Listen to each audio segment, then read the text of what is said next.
Okay. Sabi ko kanina, nainggit ako kay Rosmar sa dami ng pera na sa dami ng pera. Hindi. Sa laman ng bag. Laman ng bag ni Rosmar, no? Nainggit ako sa content niyang 'yon. So, gayahin ko lang, no? 'Yon, laman ng bag ni Coach Dave. So, 'yon. Sa akin, kasi dahil lalaki ako, kadalasan ng mga lalaki, wala masyadong bitbit na bag eh. Merong mga shoulder, etc. Sa akin, ang bitbit ko, belt bag, no? Bag na nilalagay sa belt. And then, parang coin purse na nilalagay din sa belt. So basically, normally, itong bag na to, sa right side ko, and then itong parang pouch or coin purse sa left side ko. So yan. So anyway, so unahin natin tong so wala akong bag, ito yung parang bag ko. So unahin natin tong parang coin purse. Dito meron siyang tatlong butas. Tatlong zipper. Ito. Okay? So pagka meron kayo naririnig sa background, pabayaan nyo na lang, ha? So ito, yung zipper na to, etong cards. Itong maliit na zipper, no? Mga loyalty cards. Okay? So, loyalty card. Ayan. Meron loyalty card. Healthcare. Loyalty card ulit. Loyalty card. Yung aming GHA sa AXA. Yung 100 million confinement insurance. Loyalty card. Ace Rewards. SMAC. So, basically, yung bulsa na yan, no? Itong bulsa na to, pang loyalty cards. Itong itong lalagyanan sa zipper na yan. So, yung pangalawa, 2 out of 3 is, itong pangalawa, IDs. Lisensya na papel, dahil wala pang card, pero 10 years na.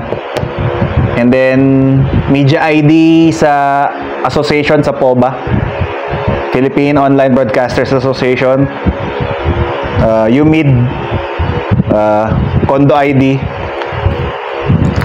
Sa same zipper, condoms. For whatever purpose it may serve me. Bahala kayo sa buhay nyo kung ano isipin nyo, ba't merong condoms dyan. And then, dito sa third na bulsa, ng coin purse, cards, credit card, ATMs, no? Cards. And then, ganyan ko lang, baka mawala. Nagliliparan. O yan. So, pangatlong zipper, yan. Ano sabi ko? Mga ATMs, no? And then, calling cards, no? Calling card ko.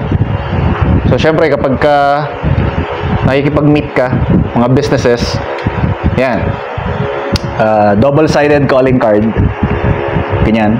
May lalagyan ng calling card para hindi malukot yung calling card ko. Yan. And then, syempre tulad ni Rosmar, meron din akong cash. Mga cash, no? Marami rin yung cash ko. 50 pesos. 50 pesos, tsaka mga barya.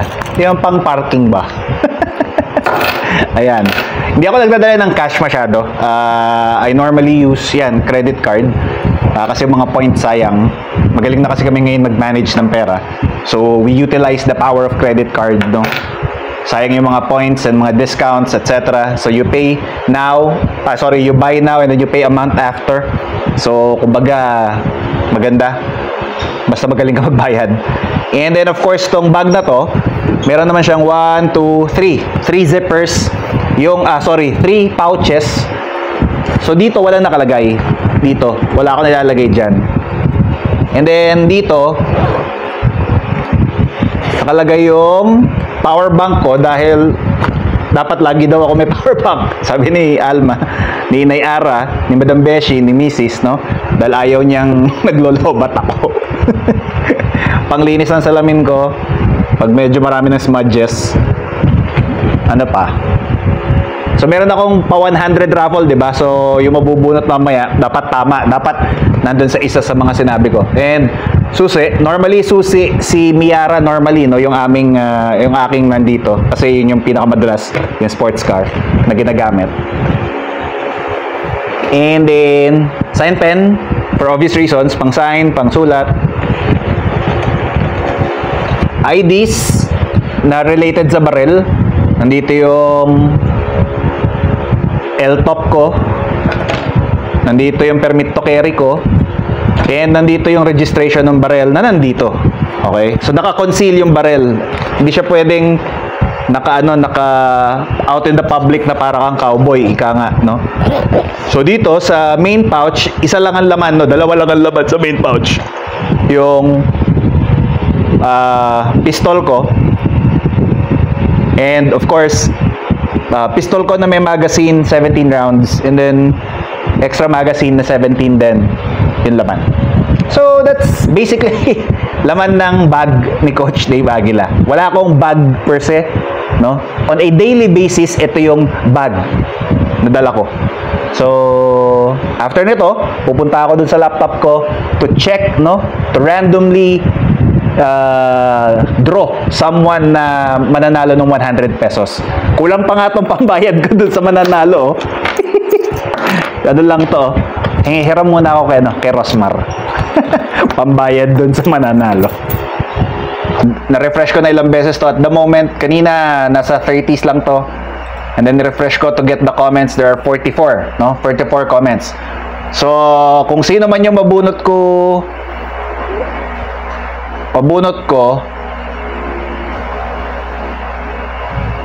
so yan, no, dyan. Kung sino man yung mabunot ko, dapat isa sa mga binanggit ko na nasa bag ko, sa coin purse, tsaka dun sa bag na isa, dapat kung ano yung sagot mo, nandun sa sinabi ko. Okay? So let's start. So ang nanalo supposedly ay si Jamal Bautista. Egg daw yun nasa loob ng aking bag. So obviously walang egg doon. Hindi kasya yung egg doon. So dahil dyan, pick another winner tayo. Okay? Congrats Jamel, kaya lang mali yung sagot. Congrats, nabunot ka. So start ulit tayo. Of course, ako no, hindi ako pwede. Exempted yung aking partner na si Benedict, and of course, exempted si Inay Ara. Telma Rakem, copy po sa latest book nyo po. Wala, hindi kasya yung latest book ko, pero maraming salamat for assuming na merong akong bit-bit na libro, no? Kopya ng libro, pero hindi. So, hindi siya.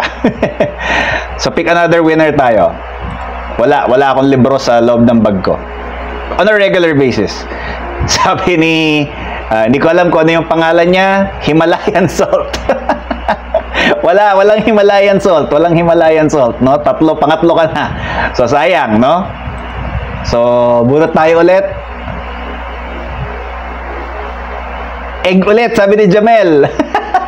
So sorry, hindi, wala yan, mali na yan. Bunot ulit. Ano tong 45? 45 baril ba ibig sabihin nito? Sorry hindi ko sure kung ano ibig sabihin ng 45. Sige, tingnan natin. 45 na may check. I'm assuming baril, no? Hindi 45 ang baril ko. Pero 9mm, no? 1911 STK 100 1911 ang baril ko basically. So hindi siya 45, pero I'm assuming baril yan. So that being said, I'll consider, no? I think baril ang ibig sabihin ni Rom J, no? Yun. Hopefully nag-enjoy kayo dun sa sa kaek-ekan, no, nang dahil kay Rosmar naglaman ng bag din ako. Laman ng bag vlog ni Coach Dave, no. Anyway, congratulations Rom J. Alam ko hindi mo kailangan yung 100, but nevertheless you won 100 pesos, and If nag-enjoy kayo dito sa vlog na to, let me know. Who knows, gawa tayo na marami pang gantong vlog. Pa isa-isang daan lang. Wag pa isa-isang libo, wag pa 10,000 libo, no? Ano yan? Rosmar level yan eh. Anyway, thank you guys, and see you on my next ka-ek-ekan vlog.